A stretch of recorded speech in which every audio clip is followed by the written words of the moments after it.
ST का दर्जा मिलने पर हाटी समुदाय के लोगों ने बीजेपी और पूर्व सीएम जयराम ठाकुर का धन्यवाद व्यक्त किया। इसके लिए हाटी समुदाय के लोगों ने धन्यवाद समारोह का आयोजन किया, जिसमें पूर्व सीएम, बीजेपी प्रदेश अध्यक्ष समेत बीजेपी के कई लीडर शामिल रहे। इस समारोह में पूर्व सीएम जयराम ठाकुर ने हाटी समुदाय के लोगों के साथ नाटी भी डाली।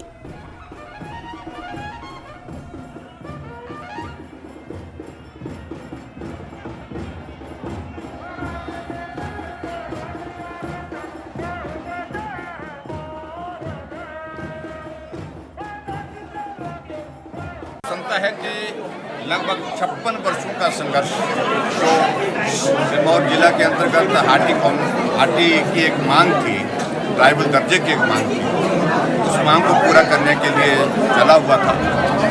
और जब हिमाचल प्रदेश में भारतीय जनता पार्टी की सरकार बनी, मिल करके कैबिनेट में केंद्र को भेजा, हमने कहा कि इस क्षेत्र के लोगों को ये दर्जा मिलना चाहिए, ट्राइबल का दर्जा मिलना चाहिए। और बहुत सारी टेक्निकल चीज़ें जो उसमें दुरुस्त करने की थी वो भी दुरुस्त किया। और मुझे इस बात की खुशी है कि केंद्र सरकार ने 16 दिसंबर को 2022 को लोकसभा में इसका पारण किया और 26 जुलाई 2023 को राज्यसभा में पारित करने के बाद इसको बिल का रूप दिया और हाटी का दर्जा यानी कि ट्राइबल का दर्जा उस इलाके के लगभग 2.5 लाख लोगों को जो मिलना था वो प्राप्त हुआ। और अभी 4 अगस्त को राष्ट्रपति महोदय जी ने भी इस पर मोहर लगा दी। मैं सभी सिरमौर वासियों को जिनको इसका लाभ हो रहा है, लगभग 2.5 लाख के लोग, उनको बहुत बहुत बधाई देता हूं। प्रधानमंत्री नरेंद्र मोदी ने अमृत भारत स्कीम के तहत 508 रेलवे स्टेशंस को अपग्रेड करने के प्रोजेक्ट की नींव रखी। पीएम मोदी वीडियो कॉन्फ्रेंसिंग के जरिए इस कार्यक्रम से जुड़े थे। इस मौके पर पीएम मोदी ने कहा कि भारत अब विकसित होने की दिशा में बढ़ रहा है और भारतीय रेलवे अब बड़े फैसलों की प्रतीक बन रही है। इन 508 रेलवे स्टेशंस के आधुनिकीकरण से यात्रियों को एयरपोर्ट पर मिलने वाली सुविधाएं मिलेंगी। इन स्टेशनों को 24,470 करोड़ रुपए से ज्यादा की लागत से अपग्रेड किया जाएगा। इस सूची में हिमाचल के अंब अंदौरा रेलवे स्टेशन का नाम भी शामिल है। वहीं जम्मू कश्मीर का उधमपुर, जम्मू और बडगाम रेलवे स्टेशन का भी आधुनिकीकरण किया जाएगा।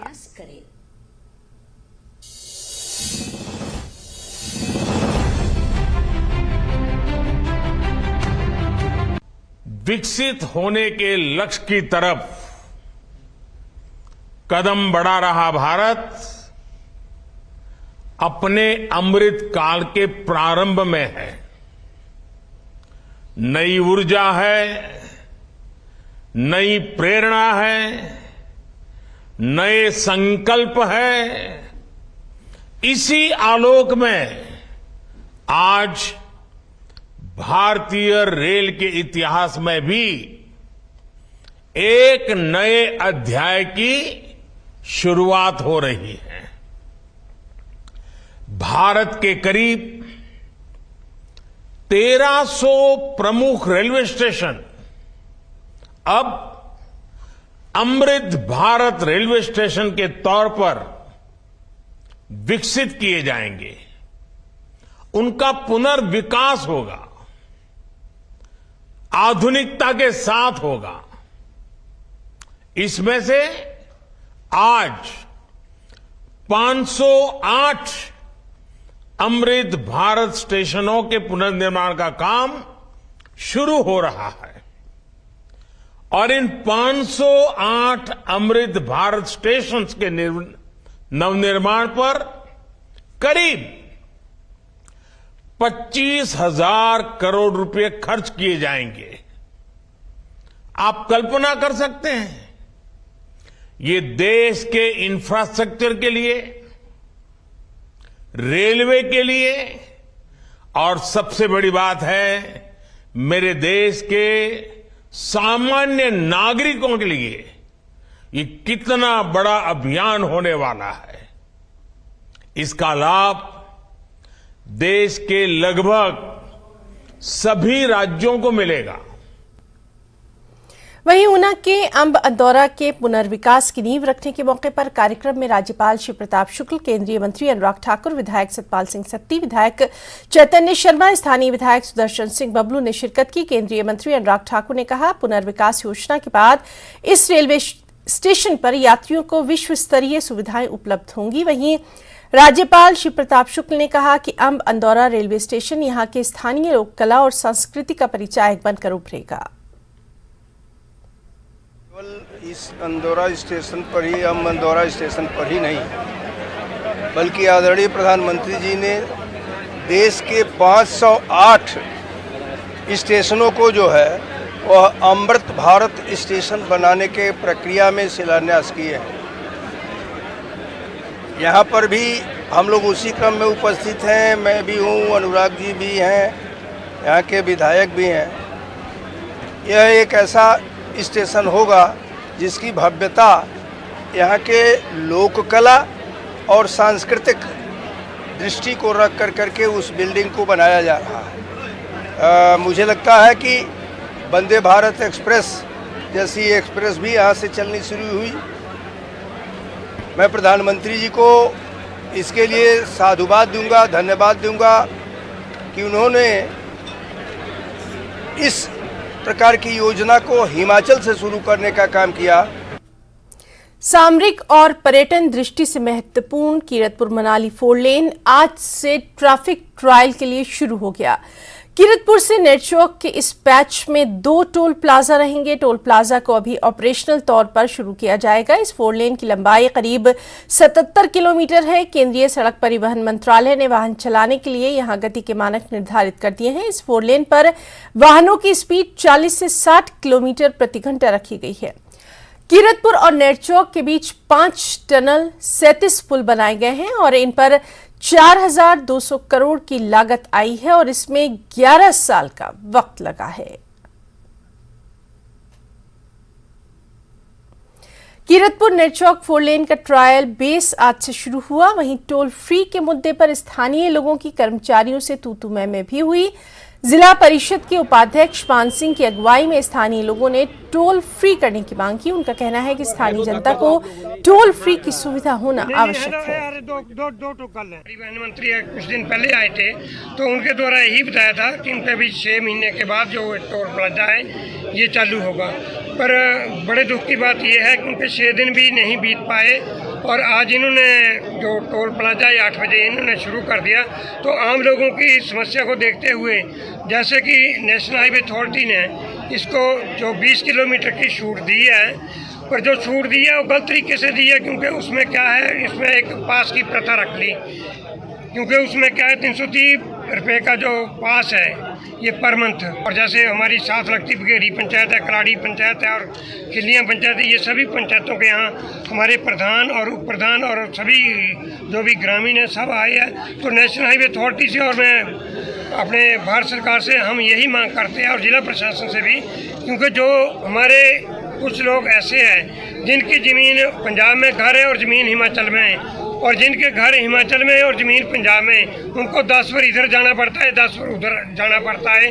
तो सुक्खू सरकार ने वाहन चालकों को बड़ा झटका देते हुए पॉल्यूशन सर्टिफिकेट की दरें बढ़ा दी हैं। अब डीजल वाहनों से 150 रुपये वसूले जाएंगे। वहीं अन्य चौपहिया वाहनों से 130 और दोपहिया वाहनों को 100 रुपये देने होंगे। दोपहिया वाहनों के लिए इससे पहले पॉल्यूशन सर्टिफिकेट के 60 रुपये देने पड़ते थे।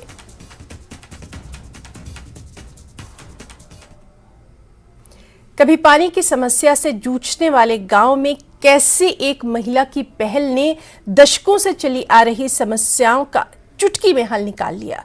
मध्य प्रदेश के बुंदेलखंड की दिलेर बबीता राजपूत अपने समाज के लिए प्रेरणा स्रोत बन गई हैं। आखिर कैसे, देखिए इस रिपोर्ट के जरिए।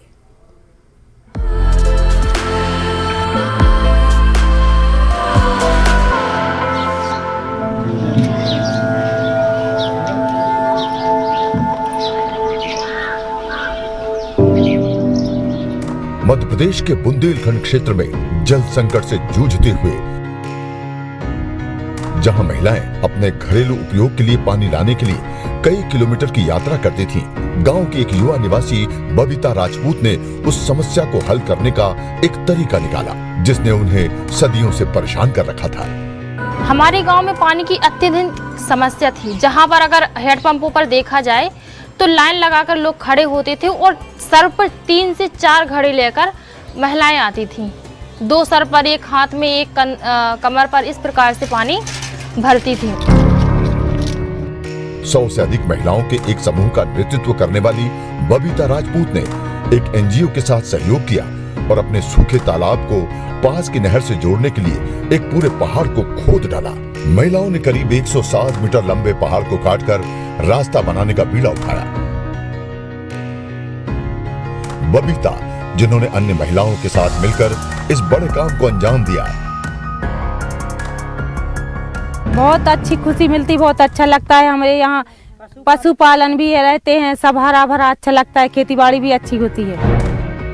बबीता के प्रयासों को प्रधानमंत्री नरेंद्र मोदी ने अपने मन की बात संबोधन के दौरान मान्यता दी थी। उनके काम की व्यापक रूप से सराहना की गई है और वो दूसरों को पानी से संबंधित मुद्दों को हल करने की दिशा में काम करने के लिए प्रेरित करती रहती हैं। बबीता का नेतृत्व, दृढ़ संकल्प और साहस उभरते भारत की शक्ति का प्रतिबिंब है। हम न्यूज़ 18 नेटवर्क पर बबीता राजपूत जैसी भारत की महिलाओं को सलाम करते हैं, जो मैं कर सकती हूं में विश्वास करती हैं।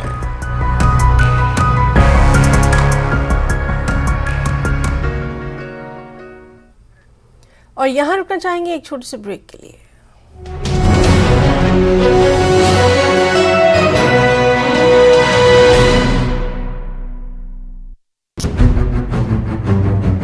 में किया गया शुरू।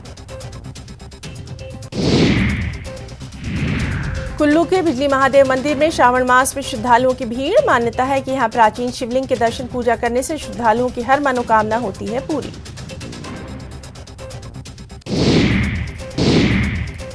जवाली विधानसभा में महत्वाकांक्षी सुखार मध्यम सिंचाई परियोजना का निर्माण कार्य शीघ्र शुरू किया जाएगा। इस पर 223 करोड़ 49 लाख रुपए खर्च किए जाएंगे। कृषि मंत्री प्रोफेसर चंद कुमार ने दी जानकारी। हमीरपुर में आई फ्लू के मामले लगातार बढ़ रहे हैं। अब तक 200 से ज्यादा मामले सामने आ चुके हैं। अकेले एनआईटी हमीरपुर परिसर में पिछले 10 दिनों में 500 से ज्यादा छात्र आई फ्लू की चपेट में। राहुल गांधी को राहत मिलने से कांग्रेस के राष्ट्रीय सचिव विधायक राजेश धर्माणी ने कहा, एससी कोर्ट के इस निर्णय से न्यायालय पर आम जनता का और अधिक विश्वास बढ़ा है। कुल्लू के मनाली उपमंडल के सासे में राज्य स्तरीय स्वतंत्रता दिवस समारोह का आयोजन, इसकी अध्यक्षता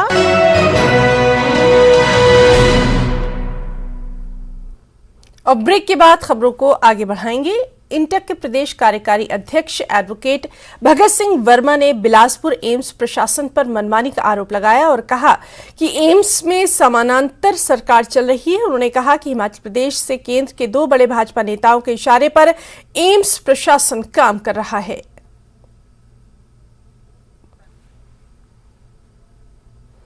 निकाले गए एनएचएम कर्मचारियों के पक्ष में भाजपा उतर आई है। इस मामले में बीजेपी ने स्वास्थ्य सचिव के घर पर काम करने से इनकार करने पर कर्मचारियों को निकालने का आरोप लगाया। साथ ही इस मामले में स्वास्थ्य मंत्री और सीएम पर भी सवाल उठाए। बीजेपी ने कहा कि यह मामला ह्यूमन राइट से जुड़ा हुआ है और बीजेपी ने इस मामले में जांच की भी मांग की है। द्वारा स्वास्थ्य मंत्री या मुख्यमंत्री कार्यालय तक अपनी प्रार्थना के पश्चात अभी तक कार्रवाई क्यों नहीं हुई है, यह प्रश्नवाचक है। महिला कर्मचारी का यह बयान कि स्वास्थ्य मंत्री जी ने दोबारा स्वास्थ्य सचिव से मिलने को कहा है, यह स्वयं मंत्री जी की विभागीय लाचारी को दर्शाता है, जबकि यह सीधा सीधा पुलिस हस्तक्षेप का मामला बनता है। स्वास्थ्य सचिव का जो ऑडियो रिकॉर्डिंग की फॉरेंसिक जांच होनी चाहिए या इस मामले को दबाने के पीछे सरकार की क्या मंशा है, वो स्पष्ट होनी चाहिए। एनएचएम केंद्र सरकार द्वारा चलाई जाने वाली एक प्रोजेक्ट है, आखिर उसके कर्मचारियों को सचिवालय में नियुक्त क्यों किया गया, यह डायरेक्टर एनएचएम भी सवालों के घेरे में आते हैं। भारतीय जनता पार्टी इस पूरे विषय को लेकर के प्रदेश सरकार का रुख जानना चाहती है। वह निष्पक्ष जांच की मांग करती है और जब तक जांच हो तब तक संबंधित डायरेक्टर एनएचएम व सचिव स्वास्थ्य विभाग को तत्काल प्रभाव से छुट्टी पर भेज देना चाहिए। व सरकार के मंत्री ये सुनिश्चित करें कि अन्य विभागों में अधिकारियों कर्मचारियों के घरों में विभागों से संबंधित चतुर्श्रेणी कर्मचारियों का शोषण नहीं होगा। अन्यथा ये सुख की सरकार की व्यवस्था परिवर्तन नहीं, उत्पीड़ा का दर्पण दिख रहा है, जिसकी भारतीय जनता पार्टी कड़े शब्दों में निंदा करती है। मोदी सरनेम मामले में कांग्रेस नेता राहुल गांधी को राहत मिलने से कांग्रेस उत्साहित है। प्रदेश प्रवक्ता सुदर्शन शर्मा ने कहा कि बीजेपी नेतृत्व के मंसूबे कभी पूरे नहीं होंगे। देश में कांग्रेस की लहर चल रही है। राहुल गांधी की लोकप्रियता को देखते हुए बीजेपी का राष्ट्रीय नेतृत्व बौखलाहट में है। सुप्रीम कोर्ट के फैसले ने लोकतंत्र में विश्वास को जिंदा रखा है। फैसला है सर्वोच्च न्यायालय का, उससे सत्यमेव जयते का जो जिक्र हुआ वो सिद्ध हो गया और जो पहले हमारे राष्ट्रीय नेता राहुल गांधी जी के ऊपर फैसला आया था उसको सुप्रीम कोर्ट ने जो अपनी तरफ से फैसला दिया है उससे पूरे देश में खुशी की लहर है और प्रजातंत्र की जीत हुई है। इससे अब जो हमारे भारतीय जनता पार्टी का जितना भी इनका कुनबा था उनको ये महसूस हो गया कि हिंदुस्तान में अभी भी प्रजातंत्र जो है वो जिंदा है। बाहरी नेताओं की देहरा कांग्रेस में घुसपैठ को लेकर नाराज कार्यकर्ताओं ने हंगामा किया। पीडब्ल्यूडी रेस्ट हाउस में बैठक के दौरान लघु वित्त निगम के वाइस चेयरमैन प्रकाश कराड़ के सामने देहरा के कांग्रेसियों ने अपनी शिकायतें दर्ज करवाई और मांगे न सुनने जाने पर सामूहिक इस्तीफे की धमकी दी, जिस पर वाइस चेयरमैन ने हाईकमान के समक्ष मुद्दा उठाने का आश्वासन दिया। बैठक में कांग्रेस नेता संदीप चासू, केसीसी बैंक निदेशक चौधरी सुनील कश्यप, प्रोफेशनल कांग्रेस के स्टेट सेक्रेटरी पुष्पेंद्र शर्मा, पूर्व ब्लॉक अध्यक्ष धर्म सिंह परमार सहित 2 दर्जन से ज्यादा कार्यकर्ता मौजूद रहे। शिमला में आउटसोर्स कर्मचारियों का राज्य स्तरीय अधिवेशन हुआ। इसमें बड़ी संख्या में आउटसोर्स कर्मचारी हिमाचल पहुंचे और आउटसोर्स कर्मचारियों की परेशानियों और मांगों को लेकर विचार विमर्श किया। आउटसोर्स कर्मचारी महासंघ के अध्यक्ष नरेंद्र ने कहा कि हिमाचल प्रदेश में आउटसोर्स कर्मचारियों की नौकरियां सुरक्षित नहीं है और प्रदेश सरकार विभिन्न विभागों में काम कर रहे आउटसोर्स कर्मचारियों को नौकरियों से निकाल रही है। आउटसोर्स कर्मचारियों की दिक्कतें हैं, जैसे कि आप देख रहे होंगे हिमाचल प्रदेश में आउटसोर्स कर्मचारियों को विभिन्न विभागों से निकाला जा रहा है, उनकी नौकरी की कोई सुरक्षा नहीं है।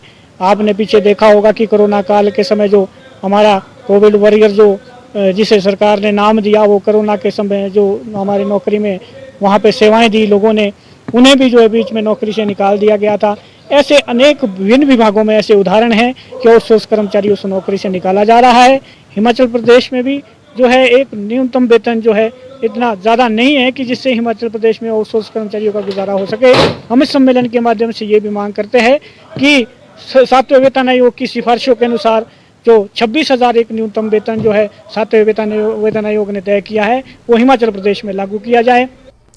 चौपाल विधानसभा क्षेत्र में आपदा से निजी एवं सरकारी संपत्तियों को लगभग 90 करोड़ रुपए का नुकसान हुआ है। ये बात संसदीय कार्य मंत्री हर्षवर्धन सिंह चौहान ने आपदा से हुए नुकसान के संबंध में आयोजित उपमंडल स्तरीय बैठक की अध्यक्षता करते हुए कही। इस अवसर पर शिक्षा मंत्री रोहित ठाकुर एवं विधायक चौपाल बलवीर वर्मा विशेष रूप से उपस्थित रहे।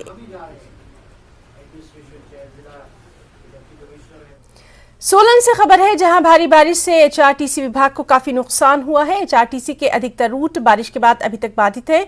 कालका शिमला हाईवे भी पिछले 5 दिनों से चक्की मोड़ के पास बाधित है।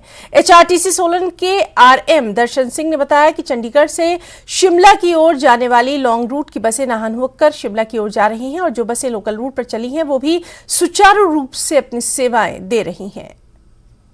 नुकसान का तो नहीं है, फिलहाल तो कोई आलाकन नहीं लगाया जा सकता क्योंकि बसेस तो सारी बंद है। इधर से वैसे हमारे लॉन्ग रूट जो है चल रहे हैं, बाया नाहन जा रहे हैं दिल्ली वाले, दिल्ली हरिद्वार वाले, और जो चंडीगढ़ है बाया कुनिहार, रामशहर और नालागढ़ होके सिसमा को जा रहे हैं। शिमला चंडीगढ़ में तो हमारे वो काफ़ी रूट हैं, हर डिपो की गाड़ियाँ जाती है और क्या बोलते उसको पंजाब हरियाणा और सीटीपी सारी रोडवेज की गाड़ियाँ जाती हैं।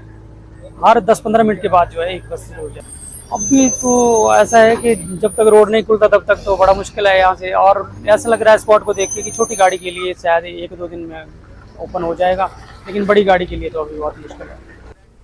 भारी बारिश और बाढ़ से कुल्लू में विभिन्न विभागों को 1176 करोड़ रुपए का नुकसान हुआ है। अभी तक के आंकलन के अनुसार लोक निर्माण विभाग को 350 करोड़ रुपए, जबकि जल शक्ति विभाग को 320 करोड़ रुपए के नुकसान का आंकलन किया गया। जो है वो नेचुरली अब थोड़ा सा जैसे जैसे असेसमेंट जो है विभागों द्वारा किया जा रहा है, और जो कुछ एक ऐसे एरियाज़ थे जो पहले रोड कनेक्टिविटी डिसरप्टेड थी वो भी कनेक्ट हुए हैं, तो लॉस का आंकड़ा बढ़ा है। 1176 करोड़ के आसपास कुल लॉस की फिगर्स हैं अभी स्टेट गवर्नमेंट के डिपार्टमेंट्स की, जिसमें कि कोई प्राइवेट लॉसेज या भारत सरकार NHAI वगैरह के लॉसेज इसमें इंक्लूडेड नहीं है। मुख्यतः अगर डिपार्टमेंट्स की बात करें तो PWD और जल शक्ति विभाग का सबसे ज़्यादा नुकसान है, जिनका 350 करोड़ के करीब PWD का, 320 करोड़ के करीब जो है वो जल शक्ति का। बद्दी में बीती रात हांडाकुंडी में माइनिंग एंड डिटेक्टिव सेल और मानपुरा पुलिस ने अवैध खनन के खिलाफ बड़ी कार्रवाई की और खनन में लगे एक JCB और 2 टिप्परों को जब्त कर लिया। इस मामले में मानपुरा पुलिस ने धारा 379, 34 एंड माइनिंग अधिनियम 21 के तहत मामला दर्ज कर आगे की कार्रवाई शुरू कर दी। हमारे आदरणीय SSP महोदय श्री मोहित चावला सर की डायरेक्शंस पर हमारी पुलिस जिला बद्दी की टीम अवैध खनन पर 0 टॉलरेंस की नीति अपना रही है। जैसे ही कोई भी अवैध खनन की इन्फॉर्मेशन मिलती है तो तुरंत उस पर उचित कार्रवाई अमल में लाई जाती है। पिछले कल भी हमारे पास एक अवैध खनन की इनपुट्स थी, तो उस इनपुट्स को मद्देनजर रखते हुए हमने टीम्स का गठन किया। इसमें हमारी थाना की टीम और साथ में हमारी माइनिंग और डिटेक्टिव सेल की टीम भी शामिल रही। तो दोनों टीमों ने हमने मिलकर काम करके हांडा हुंडी जो कि सरसा नदी के पास है वहाँ पर अवैध खनन करते हुए रात्रि के समय एक JCB और 2 टिप्पर जो कि माइनिंग मटेरियल से भरे हुए थे, इलीगल माइनिंग मटेरियल से, जो उनको पकड़ा है और उन पर कार्रवाई करते हुए हमने केस FI नंबर 103/23 दर्ज किया है, जो कि IPC की धारा 379 और 34 IPC और साथ में माइनिंग एक्ट की धारा 21 के तहत मामला दर्ज हुआ है। नूरपुर के पंचायत कोपड़ा में डबल मर्डर के आरोपी अंकुश का घर रहस्यमय तरीके से जल गया। सूचना मिलते ही पुलिस के साथ फॉरेंसिक टीमें मौके पर पहुंची, स्थिति का जायजा लिया। फॉरेंसिक टीम ने मौके से सैंपल भी कलेक्ट किए। इसमें पुलिस ने मामला दर्ज कर छानबीन शुरू कर दी है। स्पीति के गांव लिकतिकाजा में एक ऑल्टो कार हादसे का शिकार हो गई। इसमें 3 लोगों की मौत हो गई। मृतकों की पहचान ताशी छेरिंग निवासी स्पीति, धर्म सिंह निवासी उत्तराखंड, लक्ष्मण गर्थी निवासी नेपाल के तौर पर की गई, जबकि देवेंद्र रावत और रघुमन नाम के 2 लोग घायल बताए जा रहे हैं। मृतकों में ताशी छेरिंग सीनियर कांग्रेसी कार्यकर्ता थे और उनके निधन पर विधायक रवि ठाकुर ने गहरा शोक व्यक्त किया। खबर चंबा से है, जहां के राजकीय वरिष्ठ माध्यमिक पाठशाला तेलका में पिछले कई सालों से अध्यापकों की काफी कमी चल रही है। इसकी वजह से बच्चों को पढ़ाई में काफी मुश्किलें हैं। कई बार स्कूल प्रबंधन और बच्चों के अभिभावकों ने सरकार और प्रशासन से स्कूल में रिक्त पदों को भरने की मांग की, लेकिन अभी तक शिक्षकों की भर्ती नहीं हो सकी। मेरा नाम शोएब अख्तर है और मैं राजकीय वरिष्ठ माध्यमिक पाठशाला तेलका का छात्र हूं। मैं यहां पे बहुत दूर से पढ़ने के लिए आता हूं, तो तेलका स्कूल में स्टाफ की बहुत ही कमी है। मैं कॉमर्स पढ़ता हूं और कॉमर्स में एक पद रिक्त है और इंग्लिश के लेक्चरर की भी कमी है। तो मेरा सरकार से यही अनुरोध है कि वो जल्द से जल्द इन पदों को भरे, जिसके कारण हमारी पढ़ाई सुचारू रूप से चल सके। मैं सौरभ कुमार कक्षा 11वीं का छात्र राजकीय वरिष्ठ माध्यमिक पाठशाला तेलका में पढ़ता हूं और मैं यहाँ पर साइंस का स्टूडेंट हूं और हमारे यहाँ पर फिजिक्स, बायोलॉजी और मैथ्स के स्टाफ की कमी और यहाँ तक कि हमारे यहाँ पर आर्ट्स और कॉमर्स के स्टाफ की भी कमी। और मेरी सरकार से यही निवेदन है कि हमारे यहाँ पर स्टाफ की कमी को पूरा करें ताकि बच्चे अपनी संपूर्ण शिक्षा ग्रहण कर सके। 2018 से लेकर जो है आज तक जो है हमारे स्कूल में जो है 7 लेक्चरर की पोस्टें खाली हैं और 3 जो है क्लैरिकर की हैं। तो हमने कई बार सरकार से इसके बारे में गुहार लगाई है, परंतु उनके सर पे कोई भी जू नहीं रेंगती है। सर जितना भी कई बार मीडिया के माध्यम से भी हमने उनको अवगत करवाया। तो मेरी तो सरकार से यही मांग रहेगी कि जब तक स्कूल में टीचर नहीं होंगे तो हमारे बच्चे का भविष्य जो है बिल्कुल अंधकारमय है। औद्योगिक क्षेत्र बद्दी में पुलिस ने नशीली दवाओं की खेप पकड़ी। यहां पुलिस की टीम ने गुप्त सूचना के आधार पर कार्रवाई की और रेड कर आरोपी से 25,000 से ज्यादा नशीली दवाओं की गोलियां बरामद करने में कामयाबी हासिल की। फिलहाल पुलिस ने आरोपी को गिरफ्तार करके आगामी जांच शुरू कर दी है। कल एक गुप्त सूचना प्राप्त हुई थी, इसके आधार पर हमें पुलिस की रेडिंग पार्टी तैयार की गई थी और उसके बाद हमने वार्ड नंबर 8 से एक किराए के मकान में जो महेंद्र सिंह जो पंजाब का रहने वाला है उसके कमरे से हमने ट्रामाडोल और अल्प्राजोलम की टैबलेट्स बरामद की गई है और तो कब्जे में लिया गया। उसके बाद उसने आज आरोपी को आज कोर्ट में पेश करके न्यायिक पुलिस हिरासत प्राप्त किया गया है। क्या लग रहा है कोई इसके और भी संगी साथी हैं जो इस कार्य में इन्वॉल्व हैं या आने वाले टाइम में? यहाँ इसके समस्त पहलुओं पर जो अन्वेषण प्रक्रिया जारी है और जैसे जैसे अन्वेषण होगा उसको बता दिया गया। तो अब तक हिमाचल की खबरों में फिलहाल इतना ही। इजाजत दीजिए, नमस्कार।